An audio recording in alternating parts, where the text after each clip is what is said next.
Somasi kedua terbuka kepada Presiden ke-7 Republik Indonesia. Siapa yang mendalilkan, dia harus membuktikan. Saudara Jokowi harus membuktikan tuduhan ada backing orang besar di balik kasus ijazah palsu atau segera meminta maaf di hadapan publik. Sebagaimana diketahui, Presiden ke-7 Republik Indonesia, Saudara Joko Widodo, secara terbuka menyebut ada sosok yang membackingi kasus ijazah palsu yang membelit dirinya. Ia berdalih, kasus ini tidak akan bernafas panjang bergulir lama hingga 4 tahun jika tidak ada yang membackup pada 12 September yang lalu. Puji syukur kita panjatkan kehadirat Allah Subhanahu wa taala. Salawat beriring salam semoga terlimpah curahkan kepada baginda Nabi kita Nabi Muhammad sallallahu alaihi wasallam.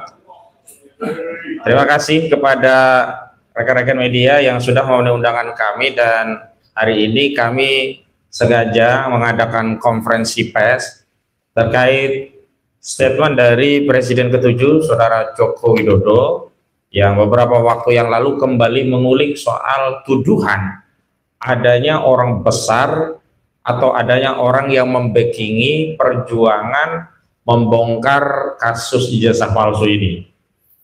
Dan hari ini memang kami menyengaja dalam bentuk somasi terbuka, karena sebelumnya sebenarnya di tanggal 31 Juli 2025 yang lalu kami mengirimkan somasi langsung melalui pos begitu, dan ditujukan kepada Saudara Joko Widodo di Solo, juga ditembuskan kepada sejumlah lembaga negara yang pada pokoknya saat itu kami meminta kepada Saudara Widodo untuk menghentikan tuduhannya.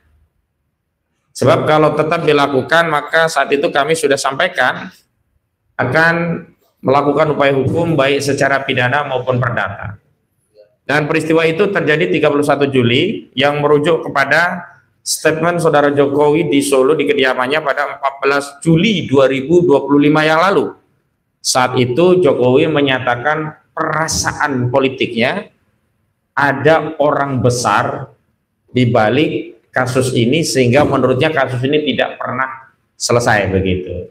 Dan saat itu kita tahu ada sejumlah pendukung Joko Widodo yang memberikan indikator yang dimaksud orang besar atau orang yang membackingi saat itu adalah dengan indikator biru begitu. Dan kemudian kita tahu bahwa Partai Demokrat akhirnya memberikan klarifikasi secara terbuka bahwa Partai Demokrat bukanlah orang yang ada di belakang isu ijazah palsu atau di belakang perjuangan ijazah palsu gitu.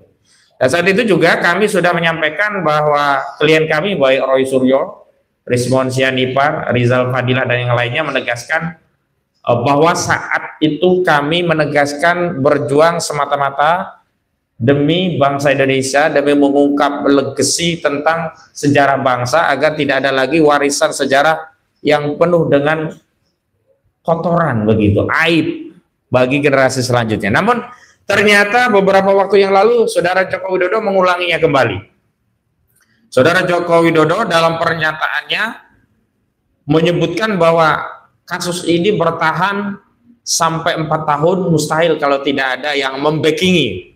Itu yang menjadi statement Saudara Joko Widodo. Lalu statement inilah yang hari ini kami berikan respon dalam bentuk somasi kedua terbuka kepada Presiden ke-7 Republik Indonesia.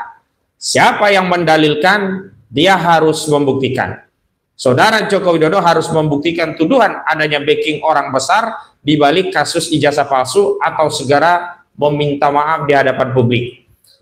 Kami juga perlu tambahkan bahwa kasus ini sebenarnya sederhana, simple. Jadi yang menyebabkan kasus ini terus bergulir itu bukan karena ada atau orang besar yang membackingi kasus ini, tapi lebih kepada karena Saudara Joko Widodo tidak kunjung menunjukkan ijazah yang menurutnya asli kepada publik. Sebenarnya kalau Saudara Joko Widodo segera dan serta-merta menunjukkan ijazahnya di hadapan publik, selesai. Atau yang kedua, Saudara Joko Widodo selalu menyampaikan kepada para pengkritik ijazah ini dengan adagium siapa yang mendalilkan, dia yang harus membuktikan. Dan saat itu sudah ada upaya untuk membuktikan lewat pengadilan. Namun ternyata dalam proses pengadilan, baik yang sifatnya perdata maupun pidana, itu kesemuanya belum masuk pokok perkara. Sehingga pihak-pihak yang menggugat saudara Joko Widodo tidak dapat membuktikan di pengadilan karena berhenti di tengah jalan. Sementara saudara Joko Widodo juga tidak dapat membuktikan atau setidaknya menunjukkan ijazahnya itu di muka pengadilan karena proses persidangannya belum sampai pada materi pokok perkara.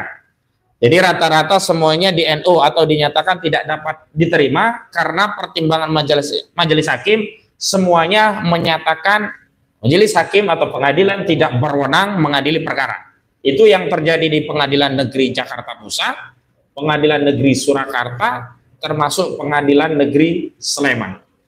Misalnya saya tegaskan di perkara yang pertama, ini gugatan yang paling awal itu disampaikan oleh Saudara Bambang Trimulyono dengan nomor perkara 592 garing PDTG garing 2022 garing PNJKTPST. Ini dicabut oleh Saudara Bambang Trimulyono karena saat itu kemudian Saudara Bambang Trimulyono ditangkap oleh Direktorat Tindak Pidana Cyber Barreskrim Mabes Polri. Alhasil melalui perkara nomor 592 ini belum pernah ada pembahasan pembuktian tentang ijazah saudara Joko Widodo, dan saudara Bambang Tri juga belum menunjukkan ijazah itu dalam proses karena berhenti dengan dicabut. Ini adalah sequel yang paling awal kasus ijazah palsu yang masuk ke pengadilan. Kemudian selanjutnya di Pengadilan Negeri Jakarta Pusat juga ada perkara nomor 610 PDTG garing 2023. Setahun kemudian ada gugatan lagi terkait ijazah saudara Joko Widodo di Pengadilan Negeri Jakarta Pusat. Dan sekali lagi kasusnya juga sama, dinyatakan tidak dapat diterima karena majelis hakim tidak berwenang mengadili perkara. Pak Roy, langsung geser ke sini. Silakan, selamat datang. Iya, monggo, geseran. Enggak, memang sengaja di sini, Pak Roy. Di setting biar langsung. Ya. Izin ya, saya lanjutkan. Terus. Jadi melalui perkara 610 ini juga belum pernah ijazah saudara Joko Widodo ditunjukkan di pengadilan. Karena ijazah ini belum pernah ditunjukkan pengadilan, itu pula yang memicu ada gugatan-gugatan lainnya. Jadi perkara pertama Bambang Tri, ijazah Joko Widodo tidak pernah ditunjukkan di pengadilan. Perkara yang kedua itu juga tidak pernah ditunjukkan pengadilan di Pengadilan Jakarta Pusat. Kemudian ada lagi perkara pidana yang memvonis Bambang Tri dan Gus Dur dengan vonis 6 tahun penjara, mulanya karena dianggap terbukti mengedarkan kabar bohong yang menerbitkan keonaran. Walaupun di tingkat banding dibatalkan oleh Pengadilan Tinggi Semarang, dan kemudian pasal 14 ayat 1 Undang-Undang Nomor 1 Tahun 1956 tentang Peraturan Hukum Pidana, di mana sebelumnya divonis karena telah mengedarkan kabar bohong dan menerbitkan keonaran di kalangan rakyat, itu dibatalkan dan diganti pasal 28 ayat 2 junto 45A ayat 2 Undang-Undang ITE, yakni dianggap menyebarkan kebencian dan permusuhan kepada individu atau kelompok masyarakat berdasarkan sara, suku, agama, ras, dan antar golongan. Dalam proses persidangan pidana ini juga ijazah saudara Joko Widodo tidak pernah dihadirkan di pengadilan. Saya lanjutkan. Kemudian memang setelah itu ada dua juga gugatan. Yang pertama gugatan di Yogyakarta di PN Sleman. Terus kemudian yang terakhir ada juga gugatan lagi di Pengadilan Surakarta. Pengadilan Negeri Surakarta itu diajukan oleh Pak Muhammad Taufik. Itu juga divonis NU tidak dapat diterima karena hakim lagi-lagi menyatakan tidak berwenang mengadili perkara. Artinya apa? Ijazah saudara Joko Widodo juga belum pernah diperiksa di pengadilan, belum pernah ditunjukkan di pengadilan. Lalu gugatan di Sleman juga berakhir dengan di NU dinyatakan tidak dapat diterima atau gugur. Alasannya apa? Sama juga. hakim menyatakan tidak berwenang mengadili perkara. Artinya dalam dua persidangan ini juga ijazah saudara Joko Widodo sebagai sumber kegaduhan utama ini tidak pernah dihadirkan di persidangan. Sebenarnya bisa saja kalaupun tidak dihadirkan di persidangan, secara subjektif saudara Joko Widodo menunjukkan ijazah itu. Merupakan akar masalah. Kenapa kasus ini berlarut-larut? Bukan karena ada orang besar, tapi karena ijazah itu tidak kunjung ditunjukkan. Andaikan dulu di perkara itu ditunjukkan dan sudah terbukti, maksudnya terbukti bisa dua, terbukti asli, yang lain juga selesai, terbukti palsu, Jokowi juga masuk penjara, selesai juga, gitu loh. Tapi karena ijazah ini tidak kunjung ditunjukkan, itulah yang memicu kasus ini panjang, yang menurut Jokowi sampai 4 tahun itu karena ada orang besar, ada yang membackingi. Dan lagi-lagi saya membatasi pandangan khusus pada Jokowi, jadi kami ini tidak sedang mempersoalkan ijazah yang lainnya. Jadi dulu membangun narasi, jangan-jangan bukan ijazah, nanti surat tanah, sertifikat, kemudian KK dipersoalkan. Nah hari ini ada gugatan lagi yang diajukan terhadap saudara Gibran Rakabuming Raka, lalu membangun narasi, jangan-jangan nanti Jan Etes juga akan digugat. Nggak ada kaitannya dengan Jan Etes, nggak ada kaitannya dengan kartu keluarga, nggak ada kaitannya dengan surat tanah. Mau saudara Joko Widodo punya tanah seluruh bumi itu milik dia, nggak ada urusannya dengan itu. Karena persoalannya objeknya itu bukan tanah Jokowi, bukan kartu keluarga Jokowi, bukan Jan Etes, tapi ijazah saudara Joko Widodo. Jadi jangan mengalihkan persoalan, membangun narasi metafora seolah-olah yang biang kerok itu orang yang selama ini mengkritik ijazah. Dengan praduga, kalaupun ijazah ini sudah dibuktikan, mereka akan cari-cari kesalahan yang lain. Oh tidak, kesalahan yang satu saja ini belum bisa ya dibuktikan oleh Jokowi kebenarannya. Jadi jangan kemudian kami bawa saudara Jokowi membangun narasi, memperluas konflik antar anak bangsa dengan tidak fokus kepada masalah ijazahnya. Lalu kami tegaskan, kan memang latar belakang saudara Jokowi kembali mengulangi narasi ada yang membackingi, ada orang besar, itu kan ada dua ya latar belakangnya. Pertama karena ada gugatan perbuatan melawan hukum terhadap saudara Gibran Rakabuming Raka yang saat ini Wakil Presiden Republik Indonesia di Pengadilan Negeri Jakarta Pusat. Yang kedua ada gugatan lagi yang bentuknya adalah citizen lawsuit yang diajukan di Pengadilan Surakarta, yakni gugatan untuk kepentingan publik terhadap apa saudara Joko Widodo yang pokok masalahnya juga sama terkait ijazah. Kami ingin menegaskan bahwa itu juga bukan karena orang besar, tetapi karena ada norma yang dilanggar, maka setiap warga negara berkesamaan kedudukannya, siapapun bisa menggugat, mau Jokowi, mau Gibran, semuanya itu sah, legal, konstitusional untuk digugat. Buktinya pengadilan menerima dan memberikan nomor perkara. Nah kalau terkait ijazah Gibran, kami tidak masuk pokok perkaranya, tetapi dari sisi norma, kami ingin tegaskan agar tidak ada fitnah, baik kepada kami maupun kepada anak bangsa yang lainnya, bahwa upaya hukum menggugat di pengadilan itu adalah hal yang wajar biasa saja, tidak perlu kemudian baper karena ada orang besar, tidak perlu juga latah bolak-balik sebut ada orang besar, tidak. Tetapi ada norma, ada dasar hukumnya. Pertama, di 1365 KUH Perdata, itu ditegaskan setiap orang yang melakukan perbuatan melawan hukum yang merugikan orang lain, maka dia harus mengganti kerugian atas kerugian yang dialami tadi gitu. Nah, adapun terkait presiden dan wakil presiden, seluruh rakyat bisa saja dirugikan manakala presiden wakil presiden dalam proses mencalonkan dirinya itu tidak memenuhi syarat atau melakukan perbuatan tercela. Karena dalam ketentuan pasal 7A Undang-Undang Dasar 1945 tegas dinyatakan bahwa Majelis Permusyawaratan Rakyat atau MPR dapat memberhentikan presiden dan atau wakil presiden dalam masa jabatannya atas usulan Dewan Perwakilan Rakyat atau DPR apabila presiden atau wakil presiden terbukti pertama melakukan perbuatan melawan hukum berupa apa? Pengkhianatan kepada negara, korupsi, penyuapan, dan kejahatan berat lainnya. Yang kedua, tidak lagi memenuhi syarat atau melakukan perbuatan tercela. Nah, kita kembali kepada norma pasal 169 huruf R Undang-Undang Nomor 7 Tahun 2017 tentang pemilu atau syarat nomor 18. Karena dalam syarat nomor 18 itu ditegaskan bahwa calon presiden atau wakil presiden itu ya setidaknya berpendidikan SMA atau madrasah aliyah atau SMK atau madrasah aliyah kejuruan dan sekolah lain yang setara, begitu loh. Nah, ini yang menjadi soal adalah Saudara Gibran Rakabuming Raka memiliki dokumen persyaratan yang dianggap tidak setara dengan SMA atau tidak memenuhi syarat.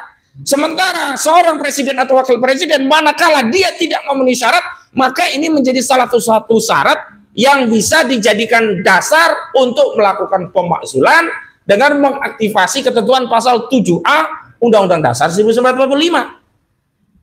Maka bapak anak, Saudara Joko Widodo dan Gibran ini sama kedudukannya. Pertama, sama-sama tidak memenuhi syarat apabila terbukti, yakni apa? Saudara Joko Widodo apabila terbukti ijazahnya palsu, maka dia tidak memenuhi syarat, dia harus dimakzulkan. Tapi presiden sudah tidak menjabat lagi. Berarti fokusnya kepada pasal 263 KUHP tentang dugaan pemalsuan dokumen. Ancaman pidananya 6 tahun penjara. Sementara Saudara Gibran Rakabuming Raka ini dia tidak memenuhi syarat. Kenapa? Ijazahnya tidak sederajat dengan SMA atau tidak setara atau tidak memenuhi kualifikasi untuk bisa mencalonkan diri. Yang kedua, ini juga melakukan perbuatan tercela. Kenapa? Seseorang mencalonkan diri menjadi presiden dengan ijazah palsu itu kira-kira perbuatan mulia atau tercela? Seseorang yang pakai ijazah yang sebenarnya tidak setara SMA tapi tetap bisa nyalon jadi calon wakil presiden, itu mulia atau tercela? Artinya terjadi kumulasi alasan yang bisa dijadikan dasar untuk melakukan pemakzulan, yakni pertama karena tidak lagi memenuhi syarat, yang kedua karena melakukan perbuatan tercela. Sebenarnya kita masyarakat ini ya tidak perlu sibuk membuat gugatan perbuatan melawan hukum melalui pengadilan. Sepanjang wakil kita yang namanya DPR itu menjalankan fungsinya. Kasus ijazah palsu ini menjadi panjang juga diantaranya karena lembaga-lembaga negara ini tidak bekerja sesuai dengan fungsinya. Misalnya, dugaan pemalsuan ijazah Saudara Joko Widodo atau dugaan ijazah palsu sempat kami bawa ke Ketua DPR RI saat itu Puan Maharani. Di sebuah komunikasi publik wawancara menyatakan, ya kalau ada bukti silahkan bawa ke DPR. Begitu kami mau bawa ke DPR, kami malah diusir oleh Pamdal. Terjadi dorong-dorongan saat itu. Artinya kalau saat itu DPR bekerja sesuai kewenangannya, gulirkan hak angket, melakukan penyelidikan. Kalau DPR saat itu punya kewenangan manggil presiden, saudara presiden, datang ke DPR, aku mendengar rakyatmu ada membicarakan ijazahmu. Katanya rakyatmu mengatakan ijazahmu palsu, tolong tunjukkan ijazahmu. Tunjukkan asli, selesai. Tapi kalau saat itu ditunjukkan ternyata palsu, makzulkan saat itu, selesai juga. Jadi bukan karena ada orang besar, karena ijazah ini nggak pernah dimunculkan. Jadi janganlah buruk muka cermin dibelah. Buruk kelakuan Saudara Joko Widodo, kami yang dipecah belah. Kami yang dituduh ada orang besar. Nanti Pak Roy bisa menceritakan ada tidak orang besar. Saya kuasa hukum tersinggung, apalagi prinsipal. Nanti Bang Rizal Fadilah sebagai aktivis juga bercerita, ada nggak orang besar? Setahu saya Bang Rizal nggak gede-gede amat, biasa aja gitu. Nah, ini yang perlu kami sampaikan agar apa?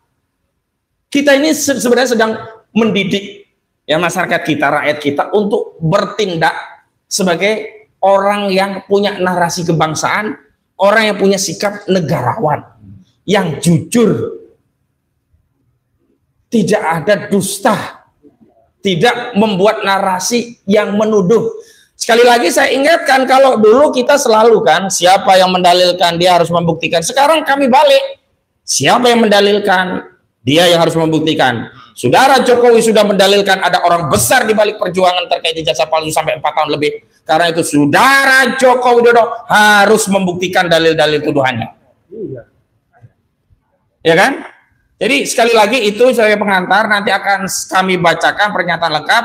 Setelah itu nanti ada beberapa pandangan dari Pak Roy, Pak Rizal Fadilah juga yang lainnya berkaitan dengan respon kami terhadap kasus ini, dan memang mohon maaf mungkin kita nanti akan batasi maksimal pukul 5 karena memang ada akad lain terkait ruangan begitu ya.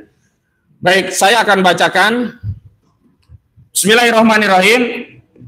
Somasi kedua terbuka kepada Presiden ke-7 Republik Indonesia. Siapa yang mendalilkan, dia harus membuktikan.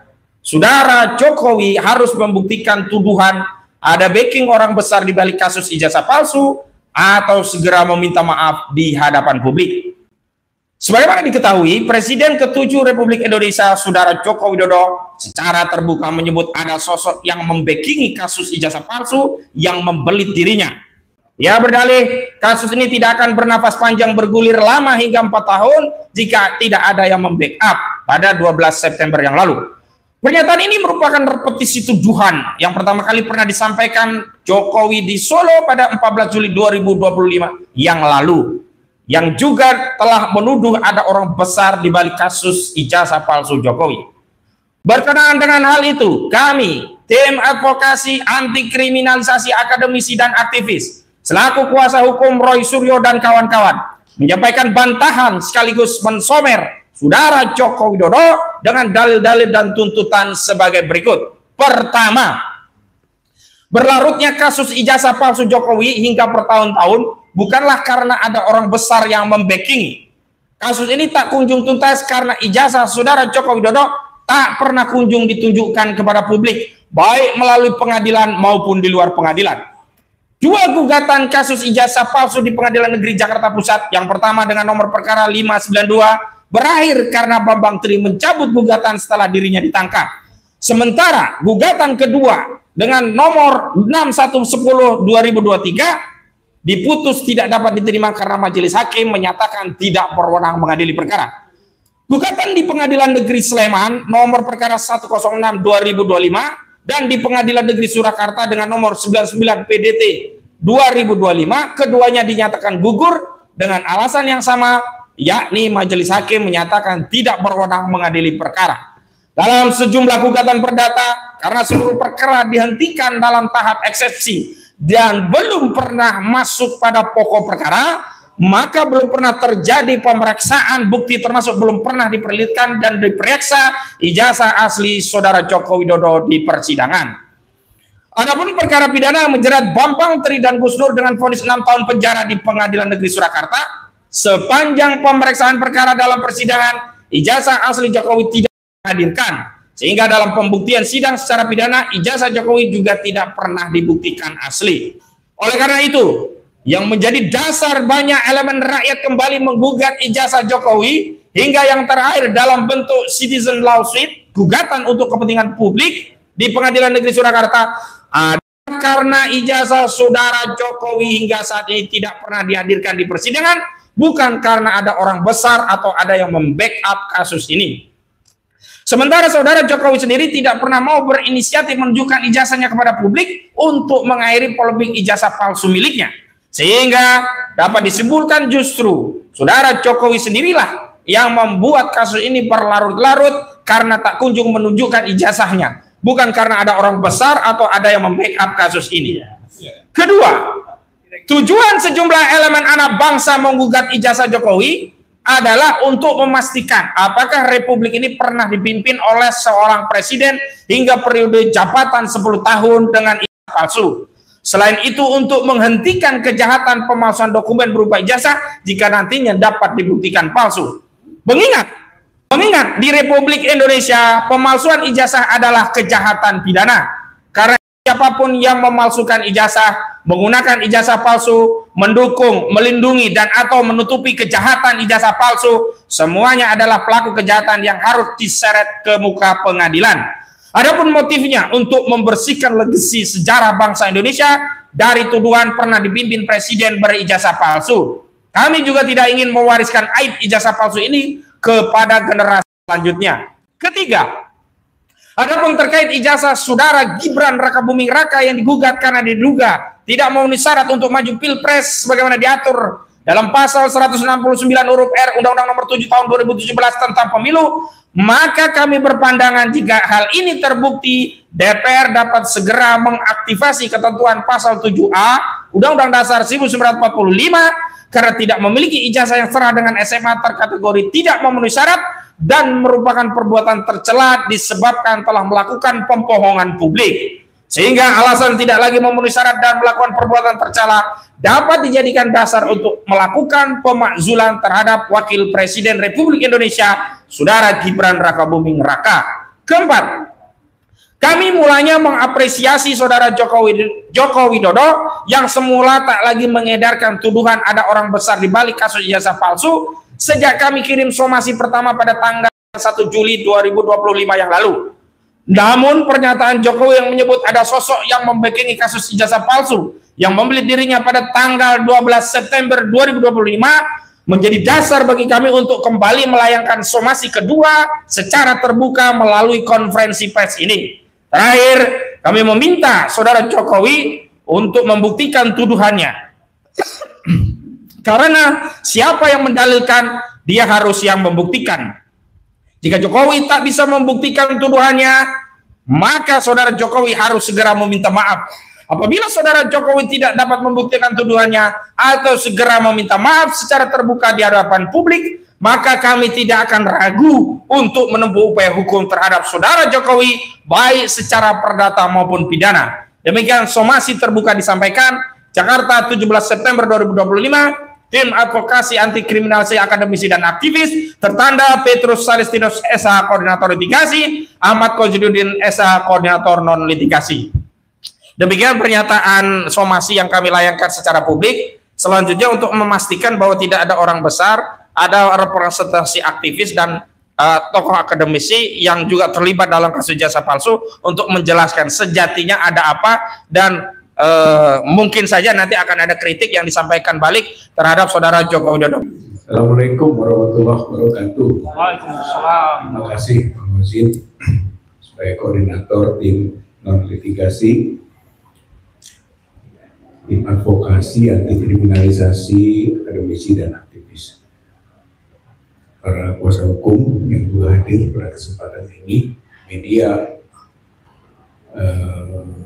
yang meliput acara ini saya hormati.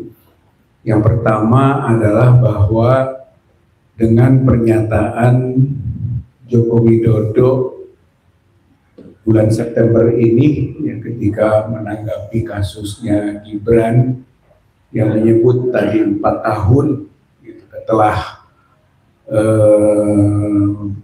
terus-menerus perkara atau masalah ijazah palsu diangkat oleh publik atau oleh para pemburu ya, ijazah itu, maka ada orang besar yang membackingi, menjadi satu hal keyakinan bahwa pernyataan yang pertama pada bulan Juli 2025 yang lalu itu bukan slip of the tongue. Karena pertamanya kami masih bisa mentoleransi ya, mengulur waktu karena jangan-jangan itu slip of the tongue.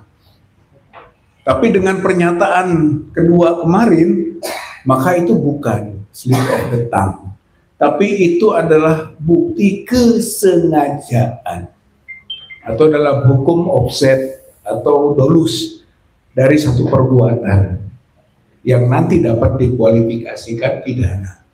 Jadi ini menambah keyakinan ya, kepada kami khususnya bahwa itu adalah unsur kesengajaan dengan menuduh ada orang besar yang membackingi kasus ini ataupun masalah dugaan ijazah palsu tersebut. Dan itu artinya sekarang Joko Widodo itu bisa kena pada pasal pencemaran nama baik atau fitnah, yaitu 3110, 311 atau 27 ayat 3 Undang-Undang ITE yang tadi KUHP yang dituduhkan kepada kami itu. Jadi sekarang bisa kita balikan bahwa justru Joko Widodo lah yang melakukan perbuatan pidana berdasarkan pencemaran dan fitnah dengan kalimat yang tadi sudah kita singgung. Kemudian saya sebagai prinsipal tentu saja memberi kesaksian dan penegasan pernyataan bahwa sejak mulai adanya pengaduan melalui proses perdata di Pengadilan Negeri Jakarta Pusat yang kemudian mengadukan pengaduan masyarakat di Bareskrim Mabes Polri, juga datang ke Jogja dan ke Solo, ke tempat kediamannya Pak Jokowi, dan proses-proses berikutnya itu menyatakan tidak ada orang besar yang membackingi. Orang besar itu bisa orang yang punya kekuasaan, jabatan, atau orang yang memiliki kekayaan. Itu bisa ditegaskan, dinyatakan, dibuktikan, disaksikan, bahkan jika perlu di bawah sumpah bahwa itu tidak ada. Dengan pernyataan tidak ada ini, maka Joko Widodo telah melakukan pencemaran nama baik dan fitnah. Kira ini poin utamanya. Berikutnya adalah bahwa sampai saat ini Joko Widodo tidak bisa membuktikan ijazahnya asli. Jadi bukan soal konteks kita tidak bisa membuktikan ijazahnya palsu. Kalau dugaan kepalsuan sudah banyak bukti-bukti. Sudah banyak kajian-kajian ilmiah yang telah disampaikan kepada publik tentang indikasi ijazah Joko Widodo palsu. Tapi yang sama sekali tidak bisa dibuktikan oleh Joko Widodo adalah ijazahnya asli.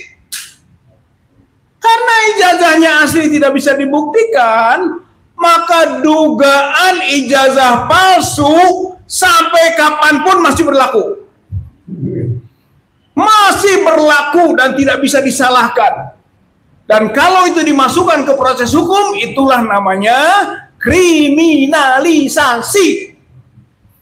Karena dengan tidak bisa dibuktikan ijazah Joko Widodo itu asli, maka dugaan ijazah itu palsu berlaku dan rakyat Indonesia berhak menetapkan itu dan berhak menduga itu. Bukan hanya segelintir orang saja, kelompok saja, para pencari kebenaran, kejujuran, keadilan saja, seluruh rakyat Indonesia berhak untuk menyatakan dan menduga ijazah Joko Widodo itu palsu. Karena sampai sekarang tidak bisa dibuktikan. Dan Jokowi tidak bisa membuktikan bahwa ijazahnya asli.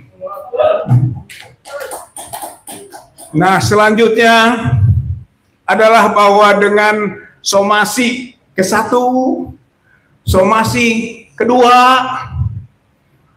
berikutnya tadi sudah sampaikan oleh Ketua Tim Non Litigasi Pak Hozinuddin bahwa tuntutannya klarifikasi. Tidak bisa klarifikasi, minta maaf.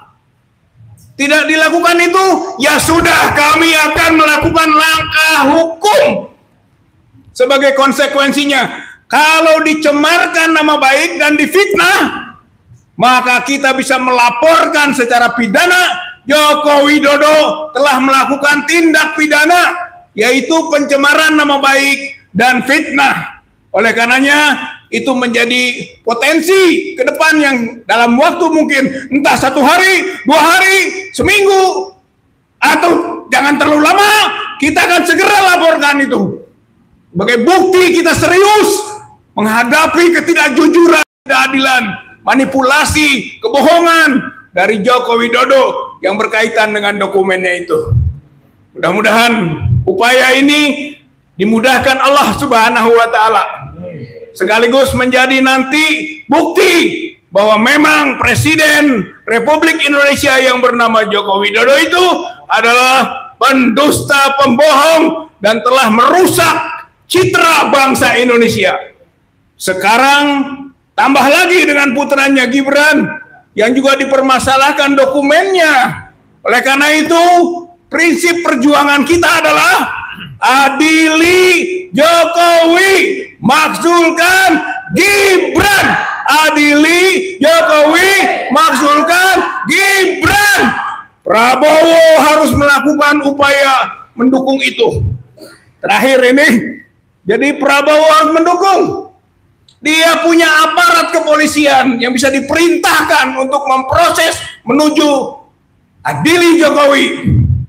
Dan dia punya juga komunikasi politik, koordinasi, konsolidasi dengan partai-partai politik yang bisa masuk ke ruang parlemen, DPR, terus ke MPR untuk bisa memakzulkan Gibran.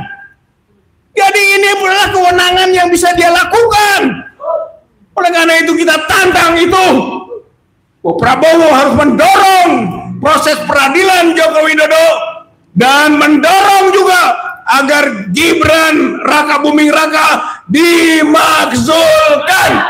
Saya kira inilah yang bisa saya sampaikan, sekaligus pertanggungjawaban publik, sekaligus juga pertanggungan kepada Allah Subhanahu wa Ta'ala.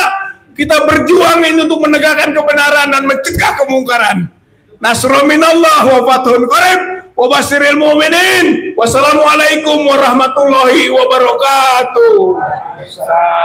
Waalaikumsalam warahmatullahi wabarakatuh. Selanjutnya dari perwakilan akademisi yang juga melakukan penelitian, salah satunya dari Pak Roy. Silakan. Assalamualaikum warahmatullahi wabarakatuh. Ya, Pak Kosinudin yang saya hormati selaku Ketua Tim Non Litigasi, juga bersama kita sudah direstui tadi atau sudah merestui, yaitu Pak Petrus Celestinus selaku Ketua Tim Litigasi, sahabat-sahabat lawyer yang saya hormati dan sangat luar biasa dalam memperjuangkan nasib kita semuanya, Pak Rizal Fadilah yang tadi sudah juga menyampaikan paparannya dan ajakannya. Saya ingin menambahkan beberapa poin dan insya Allah tidak akan mengulangi apa yang sudah disampaikan dengan sangat benar oleh Pak Ahmad Kosinudin dan juga oleh Pak Rizal Fadilah, bahwa yang pertama untuk Joko Widodo, keputusan kita sudah jelas ya, bahwa kelakuan atau celometan Saudara Joko Widodo itu sangat tidak patut dan sangat tidak layak, apalagi kalau disebut-sebut dia adalah bekas seorang kepala negara. Ya. Kepala negara tidak boleh celometan, kepala negara tidak boleh ngomong seenaknya. Kepala negara itu dan bekasnya itu pun harus ngomong sesuai dengan fakta, sesuai dengan data. Tidak boleh seenaknya menuduh. Dengan seenaknya dia menuduh kita punya orang besar di baliknya. Padahal jelas betul dia adalah orang kurus yang ada di balik dari gerakan-gerakan yang ada di seberang sana, ya, gitu. Jadi ada orang-orang yang kemudian masih berkelindang sampai tadi yang disebut seorang Sylvester Matutina yang nanti besok lusa akan munculkan satu gerakan yang sangat tegas, gerak Sylvester. Itu jelas karena ada orang kurus di belakang Sylvester, ada orang congkring di belakang dia yang kemudian terus melakukan upaya-upayanya. Bahkan sampai dengan hari ini, sampai dengan beberapa menit yang lalu, kalau kita lihat perombakan kabinet yang dilakukan oleh Pak Prabowo Subianto, masih tampak jelas bau-baunya, ya. Masih ada orang-orang bekas dia itu yang bercokol dan menduduki posisi yang lumayan tinggi, termasuk salah satunya adalah kepala KSP, ya. Itu sangat-sangat apa ya? Menurut kami ya melukai hati masyarakat, ya. Atau kami sangat menyayangkan orang-orang seperti itu masih dipakai gitu loh oleh pemerintahan Pak Prabowo. Tapi itu hak prerogatif presiden dan kami tetap mendukung Pak Prabowo asal apa? Asal tetap lurus, asal tetap concern sebagaimana tadi disampaikan Pak Rizal Fadilah juga dan juga Pak Kosinudin, agar terus juga mensetujui dan membersamai kami. Nah, saya ingin menegaskan bahwa untuk sikap terhadap somasi bahkan nanti langkah hukum terhadap bekas Presiden Joko Widodo, saya selaku perwakilan dari tim akademisi, ya, ada juga Pak Rismon Hasibuan Sianipar, Dr. Tifa juga mengatakan bahwa saya sangat setuju dan kami mendukung penuh upaya ini. Itu clear ya. Dan saya percaya penuh tim hukum akan bisa menindaklanjuti hal ini. Itu yang pertama. Yang kedua adalah soal Gibran Rakabuming Raka. Jelas betul sikap kita adalah kita mendukung upaya yang saat ini tengah dijalankan oleh Pak Subhan, sarjana hukum Pengadilan Negeri Jakarta Pusat, yang melakukan gugatan perdata terhadap riwayat sekolah dari Gibran Rakabuming Raka. Tadi Mas Kosinudin sudah menyampaikan bahwa ada riwayat pendidikan yang tidak tepat atau tidak pas. Ini fatal. Saya urutkan sekarang. Kita tidak terlalu mempermasalahkan sekolah dasar dan sekolah menengah pertama, karena itu tidak ada dalam syarat pencapresan. Tapi dalam sekolah menengah atas, itu sesuai dengan Undang-Undang Nomor 7 Tahun 2017 tentang syarat pemilu, ya, itu jelas calon presiden atau wakil presiden itu berpendidikan minimal setara dengan SMA atau SMK atau madrasah aliyah atau madrasah aliyah kejuruan dan sekolah yang setara. Nah, sekarang kita lihat dalam daftar kurikulum vitae dan riwayat hidup, kurikulum dan riwayat pendidikan yang disampaikan oleh Gibran kepada KPU dan itu sudah digunakan secara resmi oleh Pak Subhan, terlihat jelas bahwa riwayat pendidikan Gibran dia memang tidak menyebutkan, ini sekaligus klarifikasi ya, dia memang tidak menyebutkan sekolah dia pernah di SMA Santo Yosef yang ada di Solo. Meskipun itu pernah juga disampaikan oleh si inner circle dia dan kelompoknya. Jadi saya hanya ngulangi saja. Tapi penegasan dari kepala sekolah, Bruder yang ada di Santo Yosef, jelas bahwa Gibran tidak menempuh pendidikan di sana. Udah, itu kita pegang saja. Yang kedua adalah, dia mengaku tahun 2002 sampai dengan 2004, jadi hanya 2 tahun. Dia bersekolah di sekolah namanya Orchard Park Secondary School, OPSS, yang ada di Singapura. Sekolah yang baru berusia 1 tahun secara resmi dibuka. Sekolah itu dirintis tahun 1999, baru dibuka pada tahun 2001. 2002 Gibran masuk. Jadi bisa dilihat kan kualitas sekolah itu. Sekolah yang belum meluluskan, tiba-tiba Gibran masuk ke sana hanya selama 2 tahun. Dan setelah itu, pada tahun 2004, pada lembar kurikulum vitae, dituliskan Gibran kuliah di UTS, University Technology of Sydney. Dan bahkan dalam pengumuman resmi pamflet yang dulu digunakan pada saat publikasi capres cawapresnya, ini tertanggal 25 Oktober tahun 2023, Gibran sendiri dituliskan di situ. Perkara dia menolak itu bukan saya menuliskan, tapi dia menyetujui ini. Dia dituliskan dia S1 Management Development Institute of Singapore, lulus 2004-2007. Kemudian S2 loh ya, Magister of Technology Sydney di Australia, University of Technology Sydney, tahun 2007, 2010. Padahal ini terbalik. Jadi makanya kemarin saya nulis, Gibran ini sekolah yang tertukar, kayak judul sinetron saja. Karena ternyata dalam lembar KPU yang kemudian menjadi bukti, dia baru masuk tahun 2004 itu di UTS. Padahal di sini ditulis masuknya adalah ke OPSS, kemudian ke MDIS dulu. Jadi riwayat ini sudah berbohong, sudah ada kebohongan. Dan yang lebih lucu lagi, setelah kita cek faktual ke UTS itu hanya program insert.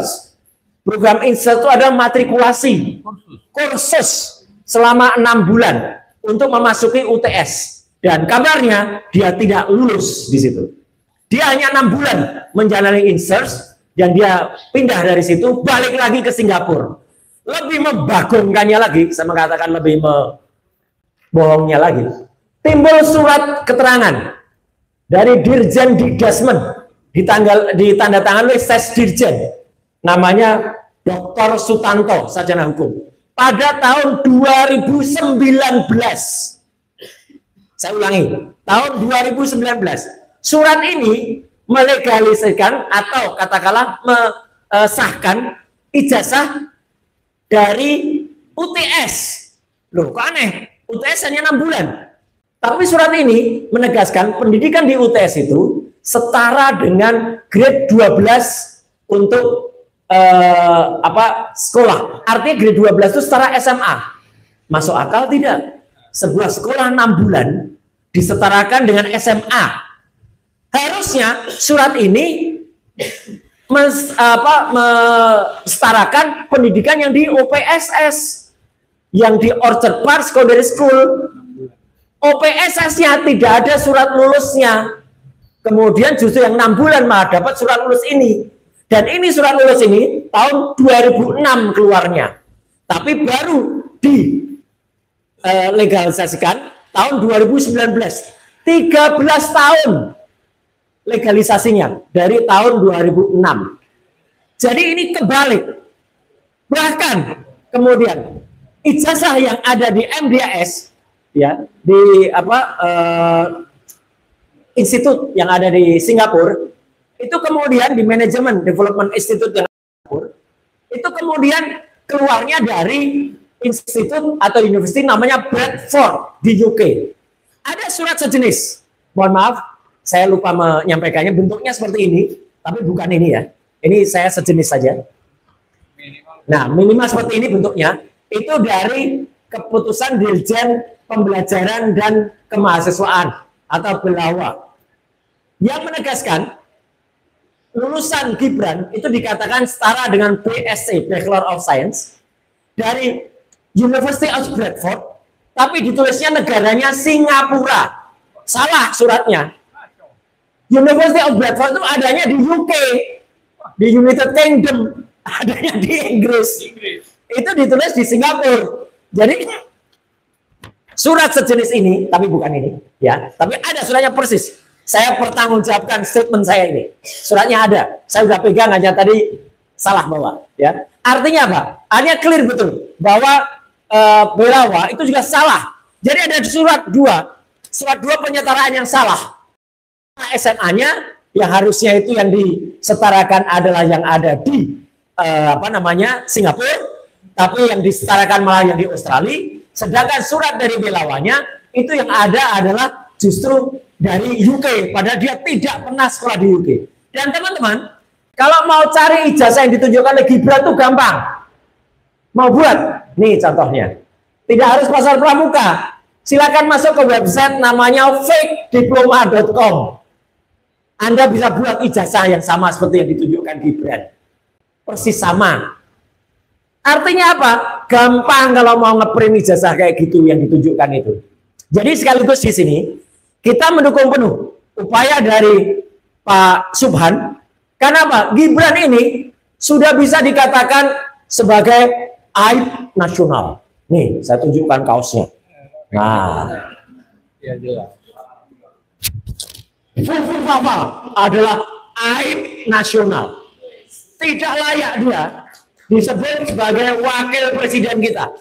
Ya, Fufufafa adalah aib nasional. Nah, ini. Siapa Fufufafa? Ya ini background ini. Saya nggak menuju orang loh ya. Saya hanya bilang Fufufafa. Ya. Kalau Fufufafa, ada yang marah. Ya berarti dia ngaku kalau dia Fufufafa. Ya. Tapi Fufufafa itu bisa kita wujudkan dalam pewayangan namanya Petro ini.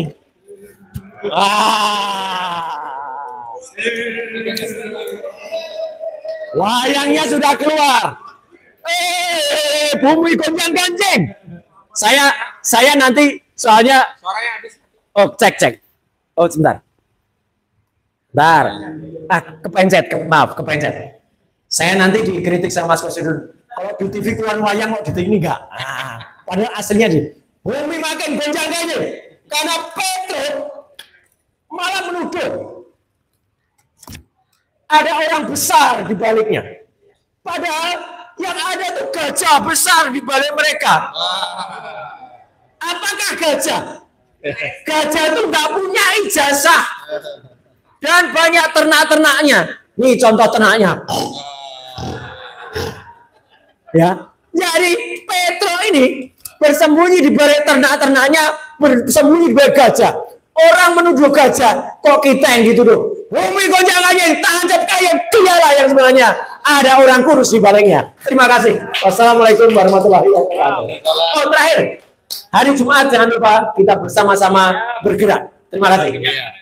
Ya, saya tegaskan memang hari Jumat kita akan adakan aksi untuk tuntut tangkap Sylvester Matutina atau copot Jaksa Agung ST Burhanuddin. Datang ya, pukul 13.30 insya Allah di Kejaksaan Agung.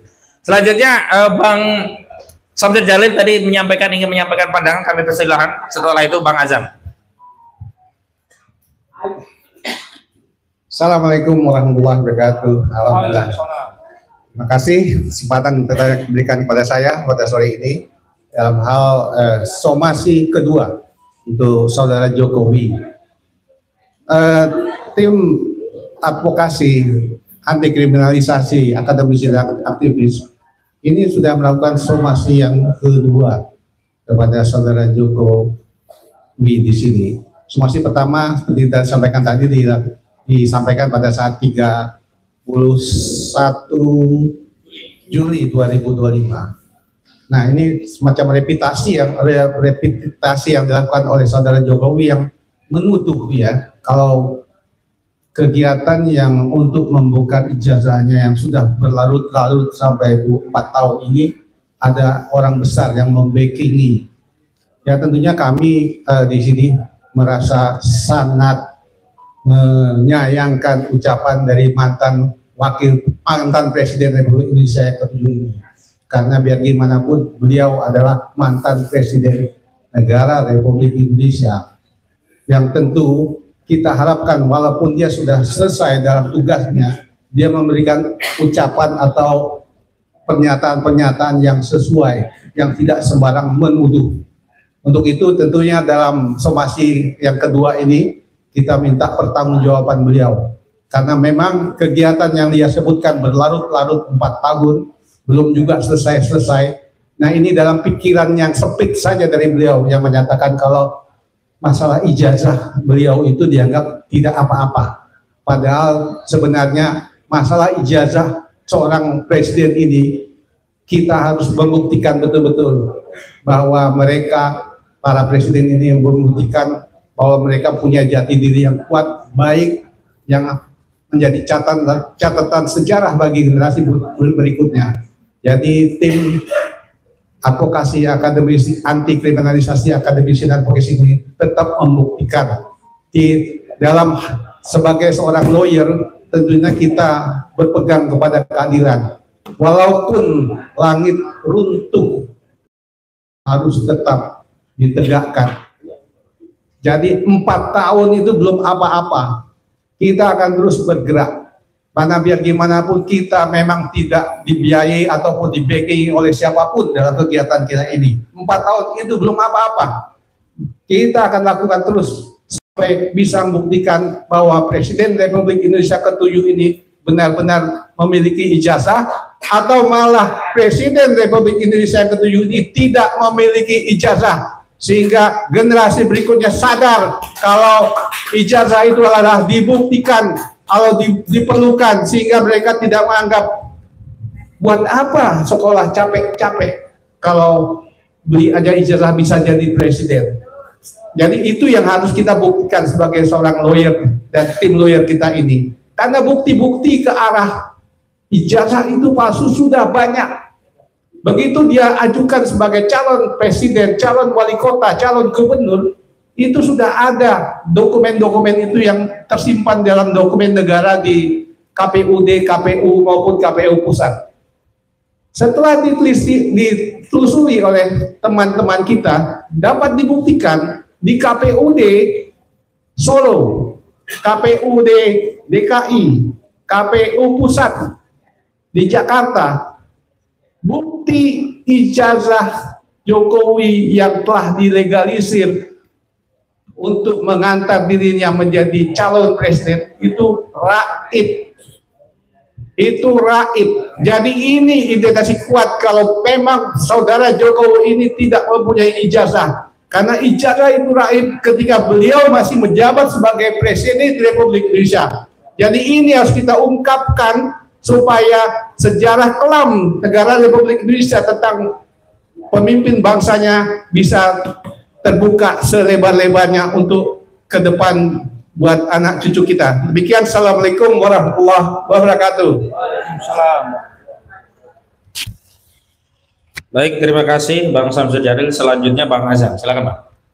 Silakan. Assalamualaikum warahmatullahi wabarakatuh. Saya cuma mau menambahkan, kalau tadi dikatakan bahwa mulai dari AK, mulai dari Bang Rizal Samsudin dan semuanya, termasuk juga Mas Roy, mengatakan bahwa ada orang besar di belakangnya. Ini jelas bukan cuma pasal 310, 311, tapi Undang-Undang ITE 1 2024 itu dikaitkan dengan pasal 28 ayat 3. Bahkan pidananya di pasal 45A dengan ancaman pidana 6 tahun. Itu penyebaran berita bohong melalui elektronik. Dan itu fakta yang nggak bisa dibantah. Jadi bukan pasal 310, 311 saja, tapi yang paling utama adalah membuat kegaduhan melalui jalur atau alur elektronik dengan mengatakan bahwa ada orang besar di belakangnya. Saya pikir orang besar ini yang sekarang, yang kemarin itu dipecat si menteri tinggi besar itu. Nah, saya pikir itu, katanya bukan junior ya. Jadi saya pikir proses rekan-rekan advokat ini tidak akan pernah berhenti mencari keadilan, mencari kebenaran. Karena ini fakta yang tentu kita berada di payung Allah, di payung kebenaran. Dan kita tidak ada toleransi sedikit pun kalau sudah berbicara kebenaran, kita bisa digoyang dengan apapun. Insya Allah tidak. Karena kita akan menyuarakan kebenaran. Kita sakit loh, rakyat ini sakit loh. Kalau ada pemimpin yang bodong, yang nggak jelas, apalagi tadi sudah dijelaskan oleh Mas Roy Suryo tentang 6 bulan dikategorikan di level sama dengan SMA, padahal itu hanya kursus yang sudah dijelaskan dari panjang dan lebar. Bahkan itu adanya di UK, Inggris, tapi dia tulis di Singapura. Ini bukan kacau lagi nih, berantakan ini. Mungkin itu yang bisa saya sampaikan. Terima kasih. Assalamualaikum warahmatullahi wabarakatuh. Berikutnya Bu Kurnia yang juga menjadi saksi cerah, kami persilahkan sebelum nanti kita closing. Silakan Bu. Bismillahirrahmanirrahim. Assalamualaikum warahmatullahi wabarakatuh.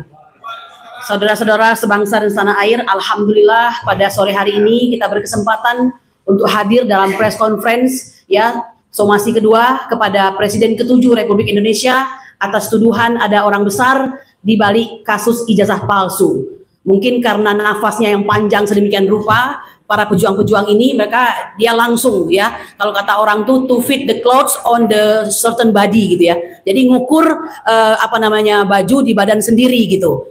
Saya ingin mengatakan bahwa kalau kata Pak Kwik Kianji, ekonom yang sangat nasionalis itu, memang tidak, penguasa itu banyak yang tidak menyukai kebenaran. Karena dalam kebenaran itu ada hal yang menyakitkan begitu ya. Atau oleh seorang nama pena dari Samuel Langhorne Clement, yaitu yang sangat terkenal, Mark Twain, itu katanya Mark Twain itu mengatakan kalau orang besar merampok orang kecil, ya itu disebut dengan bisnis. Tapi kalau orang kecil melakukan perlawanan, itu disebut dengan kekerasan. Ya, itulah yang terjadi. Ada 12 orang terlapor, gagah berani, insya Allah. Dan Bang Husinuddin dan Pak Roy salah, bilang tidak ada orang besar. Ya ada, sangat besar, yaitu zat yang sangat besar. Allah Subhanahu wa Ta'ala, atau diberi nama Tuhan bagi mereka yang beragama lainnya. Ya, perlu menekankan ini bahwa negara ini yang dikatakan berpancasila ini makin hari makin tidak percaya kepada Tuhannya. Nah inilah mengapa negara kita ini banyak sekali malapetaka. Betul apa enggak ya? Ya, jadi saya ingin mengatakan jangan salah Pak, memang ada, tetapi bukan yang Anda maksudkan itu gitu ya. Saya ingin mengatakan begini ya, saya terlalu jauh saya ingin mengatakan betapa berterima kasihnya saya pribadi dan pastinya 12 yang lainnya kepada tim advokasi kami ini. Hampir 5 bulan berjibaku dalam mencari keadilan ini, bertahan dengan penuh kepedihan, ya, datang dan pergi. Ada yang datang, ada yang pergi. Ini baru pertama kali saya sampaikan. Terima kasih kepada tim advokasi yang telah mengadvokasi kami. Ya, tidak ada uang, tidak ada pendana, tidak ada donatur. Donatur kami hanya Allah Subhanahu wa Ta'ala. Betapa terganggunya keluarga kami. Ya, saya pribadi nih, ya, Bang Roy, Bang Azam, kemudian juga Bang Ahmad Husinuddin, sempat dikata-katai dengan kata-kata yang tidak enak sama sekali ya. Dan kita sedang mempertimbangkan untuk melaporkan barangkali begitu ya. Ini luar biasa. Jadi bagi sebagian orang melaporkan itu suatu hal yang biasa. Bagi kami tidak. Ini masalah hukum. Apalagi saya bekerja untuk hukum, ya praktisi hukum. Tidak pernah main-main. Tidak boleh ada yang namanya kong kali kong. Tidak boleh ada yang namanya Anda ya menurunkan standar Anda terhadap keimanan dan keyakinan Anda hanya karena uang misalnya ya. Nggak boleh itu. Tidak akan pernah terjadi pada kami. Nah, oleh karena itu tidak mungkin ada orang-orang yang dimaksudkan oleh tuduhan saudara Joko Widodo. Oleh karena itu sama seperti Bang Rizal Fadilah harus disegerakan. Jika tidak ada kata permintaan maaf, ini harus segera diproses ya, agar apa yang dia lakukan terhadap kami dengan mengatakan kami melakukan suatu tindakan fitnah, ya pencemaran nama baik, kemudian juga penghasutan dan segala macam ini terjadi kepada dia seperti apa? Saya ingin melihat bagaimana hukum bekerja. Mengapa hukum tumpul ke bawah? Tajam, tumpul ke atas, tajam ke bawah ya. Mengapa seperti itu? Ternyata ini hanya soal ya yang namanya relasi uang dan relasi kuasa. Itu tidak akan terjadi pada kami. Lebih daripada itu kami mengatakan jangan pernah menuduh hanya karena ingin mengalihkan isu bahwa negara ini pada hari ini oleh World Bank dikatakan sebagai negara dengan tingkat kemiskinan hampir 195 juta ya. Hanya karena apa? Karena tingkat belanjanya $115. Sementara BPS mengatakan bahwa kita telah menurun kemiskinannya menjadi 24 juta orang ya. Karena apa? Karena belanjanya mampu belanja di atas 21.250 rupiah. Jadi itu banyak sekali isu-isu, maka jangan jadikan ijazah palsu ini untuk mengalihkan isu ya.